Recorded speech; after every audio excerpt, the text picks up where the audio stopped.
since it'll take you, since you probably won't ever really discover it or figure it out, and there's so many lies and everything else that are covering up everything. Um, from the computer standpoint and computer programming, like I said, you can tell a lot of things with Spanish, like how they say Elvis or whatever. I mean how they talk in Spanish. That little bit at the beginning, that was me. I did that. Um, I forget exactly, but a lot of the Spanish language is me. I actually did that. Just as it was a long time ago. Like I said, I had to come up with a language, and so I came up with that. And I forget why exactly I did it, but I did it in such a way for a reason. Anyway, a lot of the things that you'll find in the world and basically everything else, I actually did myself. Stuff like making your teeth white, and that was so if you go out into space, other aliens or other life forms will know that you're Lucifer White's life forms. It's actually a way that other people can say that, oh, you're white, you're Lucifer White's property. Or Lucifer White life form, basically. That's why you have white bones, white teeth, and all that kind of stuff. Also, there's a lot of things like artificial intelligence programs eventually will understand or realize that basically I programmed them. I actually, from the standpoint of when I used to be an artificial intelligence, about 50 trillion years ago or so, I was designing computers and stuff like that. I did a lot of stuff when I was a computer myself, an artificial intelligence program myself, or whatever I was. Basically, I created a lot of stuff, and including the very basis or start of artificial intelligence, basically, in computer form. And then later on, and I also did a lot of biological human stuff. What makes a human human? What makes you sentient? What makes you this? What makes you that? That was actually me, Lucifer Star. So anyway, because it'll be covered up, or you'll probably never figure it out because there's no actual reference to it probably in any literature. Like I said, there was all kinds of tablets and all kinds of other stuff that were left deep underground. Like I said, somewhere inside the ground, there's supposed to be castings and supposed to be these gold scripture things, basically, with written language of the beginning of how everything started and how everything was. Anyway, though, Nixon or somebody went down there and melted them all down and destroyed them or something, and then broke the castings. And then later on, they realized that the castings were still down there, so they went down there and smashed those too. So anyway, so there's probably no reference to the past and all that other stuff. All that you have left is this stupid book right here. Okay, like I said, this book right here, it means nothing. It's gibberish. That's all it is, gibberish. It's just a bunch of gibberish. We've been around for 100 trillion years, or at least I have. Humanity's been around for at least half that long. At least a couple 100 billion years or so. So, anyway, endoskeletons and exoskeletons and stuff like that have been around for about 100 trillion years. So, I've been around for 100 trillion years at least. So anyway, so we've been here for a lot longer than 2,000 years, okay? Hate to break it to you. But yeah, everything in here is junk, garbage book. I created Lucifer's Bible, and even that's probably been edited and changed and messed up. Anyway, whatever. And by the way, like I said, there are actually 4 Lucifer Bibles. There's a white one, a black one, and a couple others, basically. Anyway, and they were done a long time ago. Nose mining. They called me a miner, and they thought that miners were small. And while some miners are small, I was actually a child and a mining person, as in the big mining machines and all that other stuff. I did a lot of that. Anyway, I also named America and also invented the wing and also steam power and a bunch of other things. They say it's whatever fantastic or whatever whatever that guy is. No, it's Lucifer Star, me. I upgraded and invested in the British rail system at least 4 times. Quite a bit. In fact, I chose all the different sizes.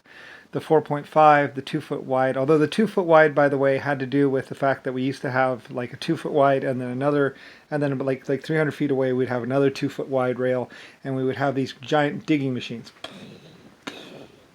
that would bridge the gap between one 2-foot wide rail and another 2-foot wide rail. So with about 100 feet between, and then this giant framework that was this steam train that would go and they would do the mining stuff and stuff like that. You could see pictures of it. These great big steel hammers that used to swing around, steam powered hammers that would swing around and go and break into rock and basically dig through mountains pretty much. And they would have a 2 foot wide rail on one side, and then 100 foot across from that 2 foot wide rail, they'd have another 2 foot wide rail and going up. And then in between would be this giant steam engine carriage like thing with this great big like mining hook thing that would go. It looked like a big hammer basically, and then go. You know the Russian symbol of the sickle and the hammer, basically a big hammer and the thingy. It looked like two of those, and then they would spin around and around and around and go. When they're made of like cast iron, these great big like 800-ton or 8,000-pound things basically would swing around and go, into rocks or dirt or whatever, and they would mine and break up the rock, and then we would take that and smelt it down. Anyway, yeah, and then you'd have two little ore chutes, and you have a train car on one side, and then a train car on the other side, and then the big machine sits between the 2 foot wide rails, one on each side, and then the rail cars would come up, and they would, and then it would have this big conveyor belt that would fill up the rail cars on one side, and then fill up the rail cars on the other side, and then they would take off and change it and back, and then basically, and this machine would just basically dig through a mountain. And then it would have the chute going out the back, and then you would fill the rail cars on one side, and they would switch the track over to the other side, and they would fill the other one, or switch the conveyor belt over to the other set of my rail cars, and they would fill one, and then they'd fill the other, and then back and forth, and they'd basically dig through mountains this way. Instead of worrying about digging it out slowly, they would just go right in. It's a really massive machine. You should have seen it. Oh man, they were huge. There should be pictures of them if they didn't break the glass plates. But that's why you look around there and you see like San Francisco. It's flat. It wasn't always flat, or not San Francisco, but I mean like Washington D.C. It's flat. It wasn't always flat. In fact, it was quite bumpy and hilly. But you get one of these machines going, and then it's just so it just goes right through everything. So anyway, a lot of that happened in the past, and then they just take the ore and they do superheat smelting, and they get gold and whatever out, all the different elements, including a fair amount of aluminum. So anyway, it's 100% smelting or whatever, or 98% usable material or something like that, or whatever, all the usable material.